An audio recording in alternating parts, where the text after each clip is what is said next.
ದಿನದಿಂದ ದಿನಕ್ಕೆ ತಾಪಮಾನ ಏರುತ್ತಿದ್ದಂತೆ ಜನರು ತಂಪು ಪಾನೀಯದ ಮೊರೆ ಹೋಗುತ್ತಿದ್ದು ದೇಹದ ಆರೋಗ್ಯಕ್ಕೆ ಎಳನೀರು ಹುಡುಕುತ್ತಿದ್ದಾರೆ.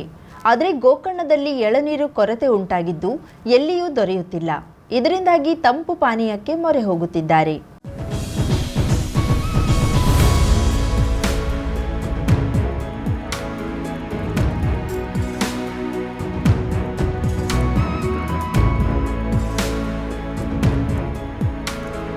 ಹವಾಮಾನ ಏರುಪೇರಿನಿಂದ ಹಲವರಿಗೆ ಅನಾರೋಗ್ಯ ಕಾಡುತ್ತಿದ್ದು ಅತಿಯಾದ ಬಿಸಿಗೆ ಎಳನೀರು ಕುಡಿಯಲೇಬೇಕಾಗಿದೆ. ಆದರೆ ಎಲ್ಲಿಯೂ ಸಿಗದೆ ಮನೆಯಲ್ಲಿಯೇ ಪರ್ಯಾಯವಾಗಿ ಕಾಮಕಸ್ತೂರಿ ಮತ್ತಿತರ ತಂಪು ಧಾನ್ಯಗಳ ಬಳಕೆ ಮಾಡುತ್ತಿದ್ದಾರೆ.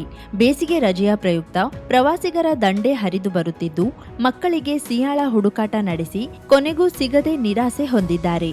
ಇನ್ನು ವಿವಿಧ ಕಂಪನಿಯ ತಂಪು ಪಾನೀಯಗಳು, ನೀರಿನ ಬಾಟಲಿಗಳು ಇಲ್ಲಿನ ಬಹುತೇಕ ಅಂಗಡಿಗಳಲ್ಲಿ ತುಂಬಿ ತುಳುಕುತ್ತಿದ್ದು ಭರ್ಜರಿ ವ್ಯಾಪಾರ ನಡೆಯುತ್ತಿದೆ. 10 ರೂಪಾಯಿ ಚಿಕ್ಕ ಬಾಟಲಿಯಿಂದ 150 ರೂಪಾಯಿಗೆ 2 ಲೀಟರ್ ಬಾಟಲ್ಗಳಲ್ಲಿ ಕೋಲಾ, ಆರೆಂಜ್ ಮತ್ತಿತರ ಕಂಪನಿ ತಂಪು ಪಾನೀಯದ ಜೊತೆಗೆ ಸ್ಥಳೀಯವಾಗಿ ತಯಾರಾಗುವ ಪೇಯಗಳು ಮಾರಾಟವಾಗುತ್ತಿದೆ. ವಿವಿಧ ಹಣ್ಣಿನ ಜ್ಯೂಸ್, ಐಸ್ ಕ್ರೀಂಗಳನ್ನು ಜನರು ಪಡೆಯುತ್ತಿದ್ದು ಬೇಸಿಗೆಯ ಬಿಸಿಲು ತಂಪು ಪಾನೀಯ ತಯಾರಕರು ಹಾಗೂ ಮಾರಾಟಗಾರರಿಗೆ ವರವಾಗಿ ಪರಿಣಮಿಸಿದೆ. ಎಳನೀರು ಬೇಡಿಕೆ ಹೆಚ್ಚಿದಂತೆ ಕಳೆದ 1 ವಾರದ ಹಿಂದೆ ದರ ಏರಿಕೆಯಾಗುತ್ತಿದ್ದು ಪ್ರಸ್ತುತ 60 ರೂಪಾಯಿಯಿಂದ 80 ರೂಪಾಯಿ ನಿಗದಿಯಾಗಿದೆ. ಹೀಗೆ ಅಭಾವ ಮುಂದುವರೆದ್ರೆ ಬೆಲೆ ಶತಕ ದಾಟುವ ನಿರೀಕ್ಷೆ ಇದೆ. ಆದರೆ ಅದೆಷ್ಟೇ ಹಣ ನೀಡಿದ್ರೂ ಎಳನೀರು ಸಿಗುವುದು ದುರ್ಬಲವಾಗಿದೆ. ಮದುವೆ ಮುಂಜಿಗಳು ನಡೆಯುತ್ತಿದ್ದು ಕಲ್ಲಂಗಡಿ ಜ್ಯೂಸ್, ಕೋಕಂಗಳಿಗೆ ಬೇಡಿಕೆ ಹೆಚ್ಚುತ್ತಿದ್ದು ಪೇಟೆ ಸಂತೆಗಳಲ್ಲಿ ಮೂಸಂಬಿ, ಸಂತ್ರ ಮತ್ತಿತರ ಹಣ್ಣುಗಳನ್ನು ಜನರು ಖರೀದಿಸುತ್ತಿದ್ದು ಇವೆಲ್ಲದರ ಜೊತೆಗೆ ರಾಗಿ ನೀರು ಮತ್ತಿತರ ಪೇಯಗಳು ಅಂಗಡಿಗಿಂತ ಹೆಚ್ಚು ಮನೆಯಲ್ಲಿ ಬಳಕೆಯಾಗುತ್ತಿವೆ. ಇನ್ನು ಇಲ್ಲಿ ಅಳಿದುಳಿದ ಕೆಲವೇ ವಿದೇಶಿ ಪ್ರವಾಸಿಗರು ಕಂಪನಿಯ ತಂಪು ಪಾನೀಯ ಬಿಟ್ಟು ರಾಗಿ ನೀರು, ಕೋಕಂ ಅರಸಿ ಕುಡಿಯುತ್ತಿರುವುದು ವಿಶೇಷವಾಗಿದೆ. ಕರಾವಳಿ ಮುಂಜಾವು ಡಿಜಿಟಲ್ ನ್ಯೂಸ್, ವಿನಾಯಕ್ ಶಾಸ್ತ್ರಿ, ಗೋಕರ್ಣ.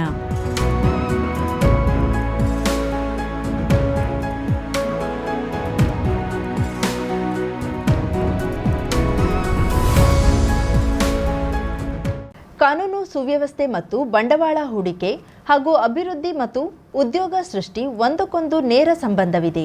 ನಿರುದ್ಯೋಗ ಬಹಳ ದೊಡ್ಡ ಸಮಸ್ಯೆ ಆಗ್ತಿದೆ. ಇದನ್ನು ನಿರ್ವಹಿಸಬೇಕಾದ್ರೆ ಕಾನೂನು ಸುವ್ಯವಸ್ಥೆ, ಶಾಂತಿ ಪಾಲನೆ ಉತ್ತಮವಾಗಿರಬೇಕು ಎಂದು ಮುಖ್ಯಮಂತ್ರಿ ಸಿದ್ದರಾಮಯ್ಯ ಅವರು ಕರೆ ನೀಡಿದರು.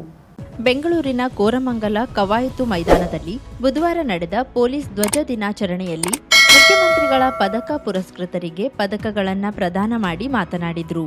3 ವರ್ಷಗಳಿಂದ ಬಾಕಿ ಉಳಿದಿದ್ದ ಮುಖ್ಯಮಂತ್ರಿಗಳ ಪದಕವನ್ನ ಈ ಬಾರಿ ಒಟ್ಟಾಗಿ ವಿತರಿಸಿದ್ದೇವೆ. ಎಲ್ಲಾ ಪದಕ ಪುರಸ್ಕೃತರಿಗೂ ಅಭಿನಂದನೆಗಳು ಎಂದು ವಂದಿಸಿದ್ರು.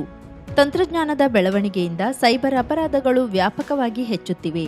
ಅದೇ ತಂತ್ರಜ್ಞಾನದ ಸಾಧ್ಯತೆಗಳನ್ನು ಬಳಸಿಕೊಂಡು ಸೈಬರ್ ಅಪರಾಧಗಳನ್ನು ನಿಗ್ರಹಿಸಬೇಕು ಎಂದು ಕರೆ ನೀಡಿದ್ರು.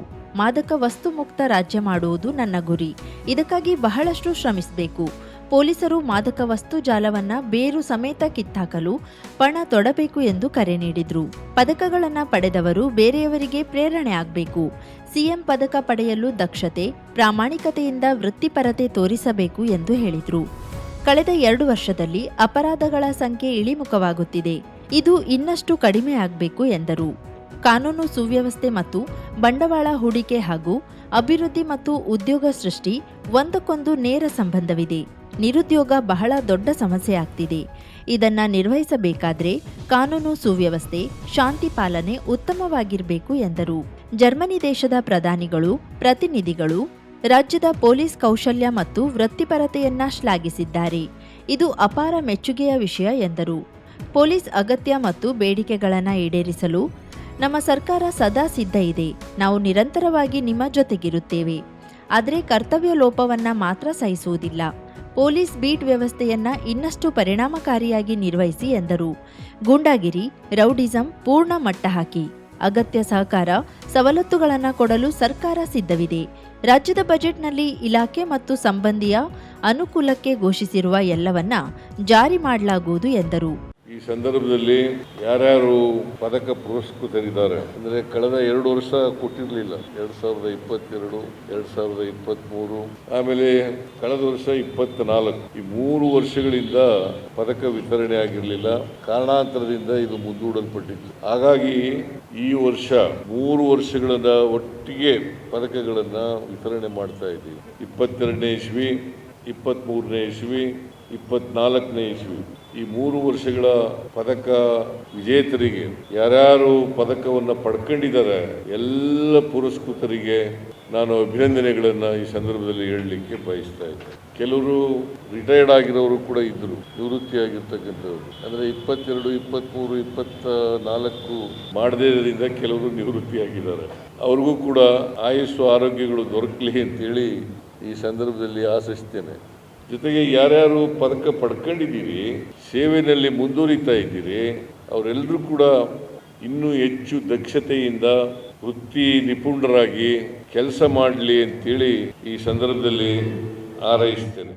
ಗೃಹ ಸಚಿವರಾದ ಜಿ. ಪರಮೇಶ್ವರ್, ಗೃಹ ಇಲಾಖೆಯ ಅಪರ ಮುಖ್ಯ ಕಾರ್ಯದರ್ಶಿ ಉಮಾಶಂಕರ್, ರಾಜ್ಯ ಪೊಲೀಸ್ ಮಹಾನಿರ್ದೇಶಕ ಅಲೋಕ್ ಮೋಹನ್, ಮುಖ್ಯಮಂತ್ರಿಗಳ ರಾಜಕೀಯ ಕಾರ್ಯದರ್ಶಿ ನಸೀರ್ ಅಹಮದ್, ಮುಖ್ಯಮಂತ್ರಿಗಳ ಅಪರ ಮುಖ್ಯ ಕಾರ್ಯದರ್ಶಿ ಎಲ್.ಕೆ. ಅತೀಕ್ ಉಪಸ್ಥಿತರಿದ್ದರು.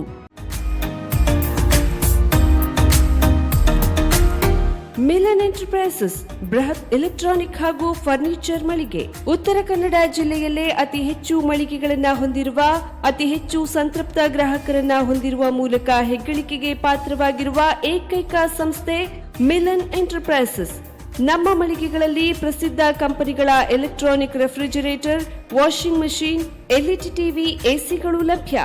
ಭಾರತದ ಕರಾವಳಿ ಹವಾಮಾನಕ್ಕೆ ಹೊಂದಿಕೊಳ್ಳುವ ನಂಬರ್ 1 ಬ್ರ್ಯಾಂಡ್ ಆದ ಗೋದ್ರೇಜ್ ಕಂಪನಿಯ ಕಪಾಟು, ಆಫೀಸ್ ಟೇಬಲ್, ಆಫೀಸ್ ಚೇರ್, ಬ್ಯಾಂಕ್ಗಳಿಗೆ ಹಾಗೂ ಚಿನ್ನದ ಅಂಗಡಿಗಳಿಗೆ ಬೇಕಾಗುವ ಸೇಫ್ ಲಾಕರ್ಗಳು ಅತಿ ಕಡಿಮೆ ಬೆಲೆಯಲ್ಲಿ ಲಭ್ಯವಿದೆ. Teak wood sofa set, wooden dining table ಹಾಗೂ ಗ್ರಾಹಕರಿಗೆ ಬೇಕಾಗುವ ಅಳತೆಯಲ್ಲಿ ನಿಮ್ಮ ಮನೆಗೆ ಹೊಂದಿಕೊಳ್ಳುವ ಹಾಗೆ ಫರ್ನಿಚರ್ ಗಳನ್ನ ಮಾಡಿಕೊಡಲಾಗುವುದು. ಕಸ್ಟಮೈಸ್ಡ್ ಕಿಚನ್, ವಾರ್ಡ್ರೋಬ್ ಗಳನ್ನ ಅತಿ ಹೆಚ್ಚು ವರ್ಷಗಳ ಕಾಲ ಬಾಳಿಕೆ ಬರುವ ಹಾಗೆ ವಾರಂಟಿಯೊಂದಿಗೆ ಮಾಡಿಕೊಡಲಾಗುವುದು. ನಮ್ಮಲ್ಲಿ ಡ್ಯೂರಾಫ್ಲೆಕ್ಸ್, ಗೋದ್ರೇಜ್ ಕಂಪನಿಯ memory foam mattress, orthopaedic mattress, spring ಮ್ಯಾಟ್ರೆಸ್ಗಳು ಕಡಿಮೆ ಬೆಲೆಯಲ್ಲಿ ಲಭ್ಯ. ವಿವಿಧ ಕಂಪನಿಗಳ ನವೀನ ಮಾದರಿಯ mixer, grinder, fan, cooker, tawa, flask, micro ಓವೆನ್ಗಳು ಲಭ್ಯವಿದೆ. 0% ಬಡ್ಡಿಯೊಂದಿಗೆ ಸ್ಥಳದಲ್ಲಿಯೇ ಬಜಾಜ್ ಫೈನಾನ್ಸ್ ನಿಂದ ಸಾಲ ಸೌಲಭ್ಯವಿದೆ. ಮಿಲನ್ ಎಂಟರ್ಪ್ರೈಸಸ್ ನಲ್ಲಿ ಖರೀದಿ ಮಾಡುವ ಗ್ರಾಹಕರಿಗೆ ಡಿಸ್ಕೌಂಟ್ ಮತ್ತು ಗಿಫ್ಟ್ ಜೊತೆಗೆ ಪ್ರತಿ 2,000 ರೂಪಾಯಿಗಳ ಖರೀದಿಗೆ ಒಂದು ಬಂಪರ್ ಲಕ್ಕಿ ಡ್ರಾ ಕೂಪನ್ ನೀಡಲಾಗುವುದು. ಈ ಲಕ್ಕಿ ಡ್ರಾನಲ್ಲಿ 7 ಲಕ್ಷದವರೆಗೆ ಬಹುಮಾನ ಗೆಲ್ಲುವ ಅವಕಾಶ ನಿಮ್ಮದಾಗಿರುತ್ತದೆ. ಲಕ್ಕಿ ಡ್ರಾದಲ್ಲಿ 1 ಕಾರ್, 2 ಬೈಕ್ ಮತ್ತು ರೆಫ್ರಿಜರೇಟರ್, ವಾಷಿಂಗ್ ಮಷೀನ್ ಸೇರಿದಂತೆ 30 ಲಕ್ಕಿ ಗ್ರಾಹಕರಿಗೆ ಬಹುಮಾನ ಗೆಲ್ಲುವ ಅವಕಾಶ. ಗ್ರಾಹಕರ ಸಂತೃಪ್ತಿಗೆ ನಮ್ಮ ಮೊದಲ ಆದ್ಯತೆ ಎನ್ನುವುದು ಮಿಲನ್ ಎಂಟರ್ಪ್ರೈಸಸ್ ನ ವಾಕ್ಯ. ಉತ್ತರ ಕನ್ನಡ ಜಿಲ್ಲೆಯ ನಮ್ಮ ಶೋರೂಮ್ಗಳಾದ old Mahalakshmi super market, Mulla stop ಹತ್ತಿರ, ಕಾಜುಬಾಗ್, ಕಾರವಾರ, ಅಗ್ರಿಕಲ್ಚರ್ ಆಫೀಸ್ ಎದುರುಗಡೆ, ಮಾಸ್ತಿಕಟ್ಟೆ ರೋಡ್, ಹೊನ್ನಾವರ, ಸೀಮಾ ಕಾಂಪ್ಲೆಕ್ಸ್ ಹತ್ತಿರ, Moni Basti main road, Bhatkal, Indian bank ಎದುರು, CP Bazaar road, Sirsi, JS building, JN road, Dandeli, KS building, Motikeri road, Haliyal. ಇಲ್ಲಿಗೆ ತಪ್ಪದೇ ಭೇಟಿ ನೀಡಿ ಸಂತೃಪ್ತರಾಗಿ.